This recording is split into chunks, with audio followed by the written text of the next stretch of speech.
After long time पछि चाहिँ mini vlog आएको छ साथीहरू। ल है कस्तो लाग्छ त्यस्तै प्रतिक्रिया दिन नबिर्सिनु होला। अनि चिया नास्ता गरेर हामी चाहिँ लाग्यो बाहिर भनेर कहाँ भन्नु होला, भाइबिनाको बिहानमा खलास छ, त्यही भएर बस लाग्ने ठाउँमा छोडिदिन गएको कि बस त आउँदै आउन त के हो तिमीहरूको बस त आउन क्या यार, म त गएँ भनेर तिनीहरूलाई चाहिँ बाई बाई गरेर म चाहिँ बस पार्कतिर लागेँ। बस पार्कतिर नि मेरो हल्का सानो काम थियो, दाइले भेट्न बोलाउनु भएको थियो, त्यही भएर गाडीमा चढेर म चाहिँ बस पार्कतिर लागेँ। आमामामा कति गर्मी हो, बल्ल बल्ल बस पार्क टुप्लुक्क पुगेको थिएँ कि। अनि दाइहरूलाई नि ट्याक्क भेटेँ, अनि दाइहरूसँग कुरा गरेर अनि फर्किने बेलामा ठ्याक्क बस आयो अगाडि।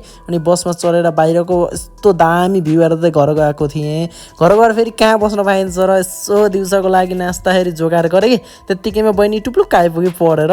अनि त्यसपछि ल बेलालाई भोक लागेको होला भनेर पुरै अम्लेट दाल भात बनाएर चट्ट बनाएर खुवाएको त वा दाइ आम्मामा बबाले रहेछ भनेर भन्छ बा। अनि एकैछिन यसो सुतेको त पुरै के शरीर त पुरै कस्तो न कस्तो भएको थियो, भोक लागेको थियो। अनि मजाले बिहान बनाएको चिज लाग्यो न पुरै मिक्स गरेर नास्ता खायो भने बा